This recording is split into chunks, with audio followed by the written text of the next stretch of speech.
What's up everybody, it's your boy Mickey Andrade here, welcoming you back to another vlog on the RX-7. I've got my buddy Ricky in the house as usual. We've already begun tearing into the fuel system. We've got some new bits to put on the car. Went ahead and sourced a surge tank, in-tank surge from Built to Apex.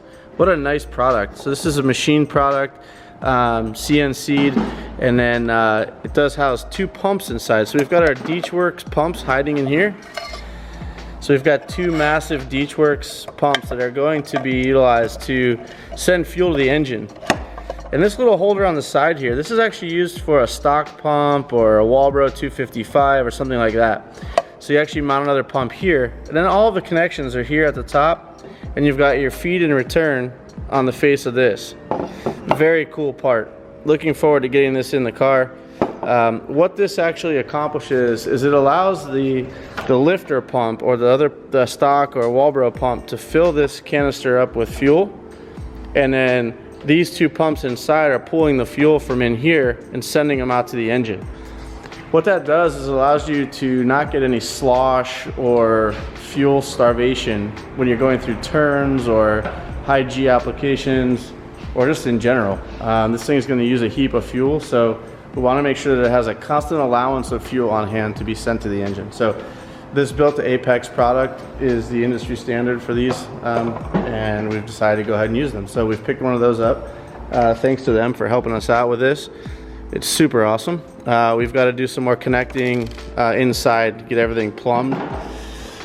Today we're also going to go ahead and tackle the coolant system. So what we've got is a bunch of 1.5" aluminum pipe here. These are all wrapped in foam so they don't get scratched up. So we've got 3 straights, 3 45s, 3 90s, and we've also got 3 90s, 45s, and straights on the coupler side of things, so that we can, basically these are meant to be used to just cut up and fashion a coolant system together.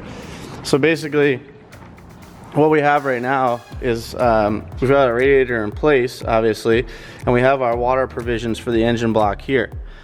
We have to get this water neck over to this water neck on the radiator right here.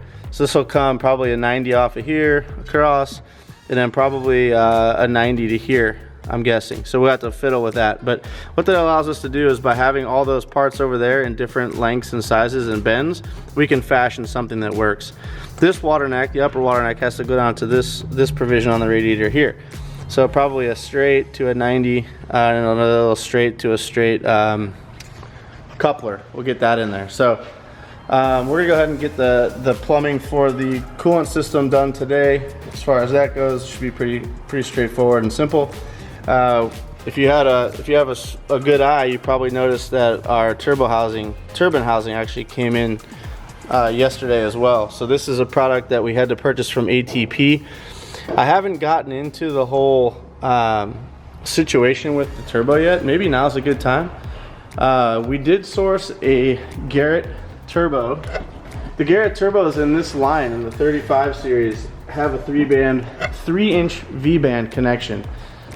And as I think I actually explained in an earlier video, that the 3-inch V-band is not ideal because it's hard to find manifolds that exist on the market to utilize this V-band. So what's happened is, since I wasn't able to have a custom manifold made, we were able to source one from Turblone, which is investment cast version, 2-runner setup, and now we have an exhaust or turbine side housing that can bolt to this. And then this is made for our Garrett GTX turbo. So we'll unbolt this. This is going to get put on the shelf for use in a later project, hopefully. And we'll get the cartridge and the compressor side bolted up to this today. So we should be able to see where our plumbing is going to need to be routed for the intercooler, which is going to sit up here, as I noted in a previous video. So we've got a lot of stuff to do. We're really trying to get this car started. It's a lot of work, but we've got the skills, we've got the know-how. So just more so just making sure everything's here and that we have parts to do the jobs. Some other parts that came in are our Turbo Smart blow-off valve. This is going to go onto our onto the cold side intake pipe It's a really nice part. Really used to using these on Mad Mike's projects because they support him. We purchased these through throtl. Save 10% by being a VIP member. Little tip. And so this is our blow-off valve. It's a race port. Very nice product.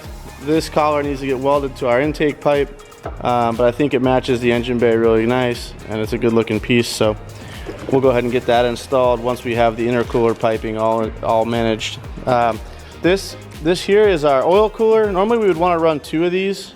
Rotary engines run really hot. We went with an AFCO unit, which is more for like circle track, roundy round stuff, but we ordered this directly through throtl as well. If you look at the width of this oil cooler, this is how we're able to get away with not having to run 2. We're actually just running 1 of these, and it's pretty massive. So not sure if you can tell how big it is on camera, but it is a pretty big unit. And we've already paired it up with our Deechworks 45 degree -10 fittings for test fitting purposes. We will be running 45s on this end to get the oil hoses where we need them. In order to make sure that we don't run this engine too cold on startup and things, we've got a Durale, it's a thermostatic oil switch. So basically what you do is you route this in line with the oil cooler, between the oil cooler and the engine. And what it does is it eliminates flow of oil to the oil cooler until this thing senses 180 degrees of oil temperature. So there's a spring-loaded switch inside. And once it hits 180 degrees, this thing opens up and starts sending oil to the oil cooler, allowing for proper engine heat up and operating temperatures so that you don't run the engine too cool. Got some very good bits sitting here. We've got a lot of work ahead of us, so I'm gonna go ahead and actually jam on this with Ricky. We're gonna get the fuel system started. We'll go ahead and bring you guys along. So as it turns out, Ricky and I are fighting over the same space on the fuel system, so I'm actually gonna jump to the front of the car and install some of these new Mazda parts that we got. This is a 83 to 86 water filler neck, and basically why this differs from the FD water filler neck is that it has this breather or overflow nipple on it. We're going to swap out the FD one for this because we are not going to be running an expansion chamber. So we're going to run this as our radiator cap and our overflow to our overflow can that we just got. We also picked up a new water temperature sensor that goes on the front of the water neck. It looks like that. The one I had previously was broken right here, and from what I'm finding, we had 2 of them here. They were both broken there. These get brittle over time, so we'll go ahead and replace this with a brand new part, and we also have the gasket that goes with it. So I'm gonna go ahead and do that now while Ricky's taking care of the fuel stuff. Somewhere in between our secrets, there's an imminent storm. It's unavoidable, yeah. But as long as I feel that you see me, I will pay no mind. This is actually the water level sensor. So this is actually reading the water level. When your water level gets below this sensor, it makes a beep on the dash to let you know that you're low on coolant. Our actual engine coolant temperature sensor is back here and is actually monitored by the Haltech. So I haven't replaced the water temperature sensor here. That is actually a water level sensor.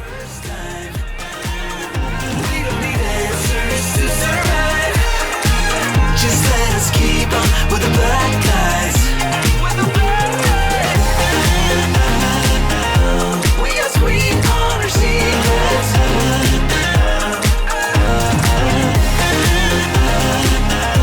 Telling black guys to keep them.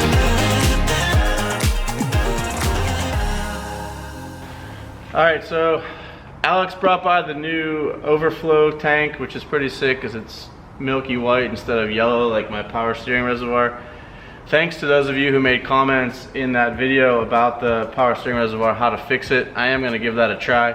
And also someone linked me to a brand new one for sale, which is pretty cool, so I might actually consider that maybe down the road, replacing it with a new one.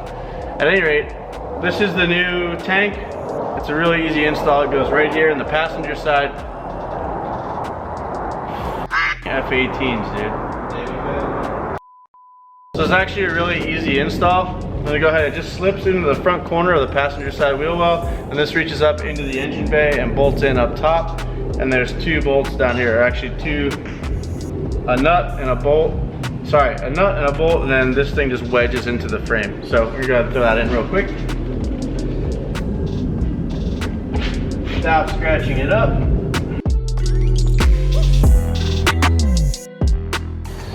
Now this thing just rotates up into place up here. There is a guide pin on the bottom that goes into that hole right there and lines up our bolt hole right there. And that's where that sits. Now, this little harness right here is for our factory fans and our relays for the fans. This is all gonna go away. We are running different fan setup on this car, so we don't need this stuff anymore. The Haltech ECU is actually controlling our fans, and it's controlling it through our new Haltech, or our new ride wire engine harness. So this is actually gonna get cut off and disappear. It's really gonna tidy up this area. We also have brand new inner fender liners that are gonna go in. So that actually seals this area off from the wheel well down here. So this gets covered in plastic. Basically, this peeks through, and that's all you can really see.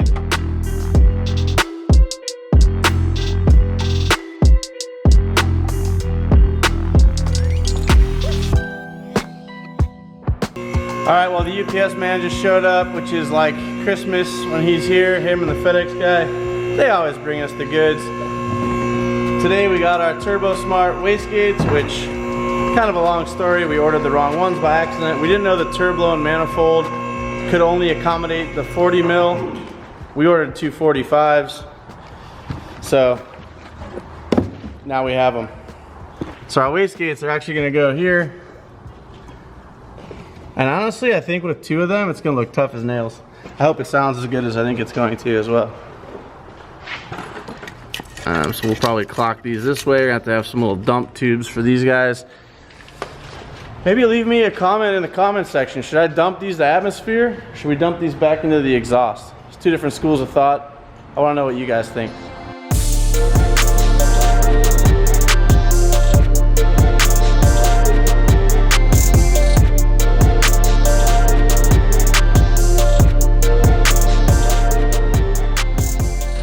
All right, so I just went out on a massive mission to try to find AN fittings.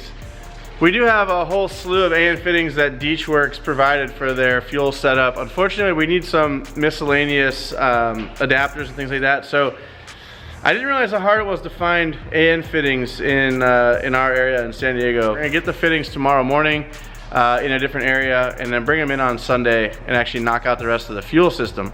While I was driving around getting nothing, Ricky actually knocked out our coolant lines, which are the lines I showed you guys this morning. So we've got a 45 to a straight to a 90 to the top of the radiator, and then we've got a straight to a 90 bend, sorry, a straight, which you can't see, coupler up there to a 90 bend to a 45 to the other side of the radiator. So a really tidy little setup. I mean, Ricky could have cut these couplers a little nicer, but he did it, you know, the best he could do, I'm sure. We'll have to redo those. But anyway, it looks nice. It's very concise and to the point. We're gonna get Louis' bead roller when he comes down, and we'll bead roll the ends of those so that the couplers can't come off or leak. And yeah, that's all done. On to the next thing. All right, boys and girls. Today has been one of those days where we started a bunch of projects and ran into a roadblock on almost every one of them. Where we have the stuff we need here to do the work, but we're missing one minor component that it takes to finish the work. So for instance, we got the water lines done, but we don't have the bead roller here, so we can't bead roll the lines so they don't leak or come off. So we've got to finish that. Ricky just replaced the ignition switch or ignition tumbler on the dash, and he's putting that back together. But we're also having to clean. He's also cleaning everything because when the car went into paint, it got coated in sanding dust. So everything we take off, we're cleaning. Finally, our clips for the weather stripping came in today.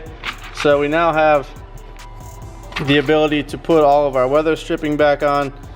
These are, you know, you buy these on Amazon, I think they're like 15 bucks, but it's worth having because those clips inevitably break every time you take rubber molding off. So we're re-putting those into the rubber molding and popping that door trim molding back on before we leave today. What else did we get done today, Rick? We did the fuel, our built to apex drop-in fuel surge. Yeah, the first tank got. But unfortunately, we're missing some fittings, as I told you guys earlier, and the fitting store did not have what we needed. And one pump. Woo, that's nice. Looking pretty crispy there, Rick. Yeah. Like new. Oh, and we're also missing our lift pump, which is the third pump of the 3-pump system, which mounts in this hole right here. So I'll be bringing that tomorrow. What else did we get done today? Oh, we mounted our, I went ahead and mounted the fuel pressure switch here. It used to be here on the DW fuel pressure regulator, but they say on Haltech's website to never mount the sensor directly on there because there needs to be vibration resistance. So apparently these go bad if they vibrate and they're not soft mounted. So we've got this one mounted here with a Dell clamp, and it's suspended and it's allowed to move whenever the engine rocks. So it basically is an extension, and it routes around the back to here off of our flex fuel sensor mount. So seems like a lot of little things, but all these little things have to get done, so it's not all that exciting. I didn't really pick up the camera too much to show exactly all the wrench turning that was going on because I quite frankly just wanted to get shit done. So at any rate, we'll be back tomorrow with an update on all this stuff. Hopefully this fuel system is in. Where is it? Right there. And you know, obviously we're gonna plumb all the fuel lines and everything once we get all the fittings. So we'll bring you guys along for that, show you how to plumb the fuel system on an RX-7. And with any luck, we'll be starting this thing in a couple days. So thank you again for joining us today, guys. Ricky and I greatly appreciate the support. We're gonna go ahead and button up the last few things we're working on for the day and head home, spend time with our families. Thank you guys so much again. Thank you for subscribing to our channel. Thank you for liking our videos and leaving us some comments. We greatly appreciate it. Take care, y'all.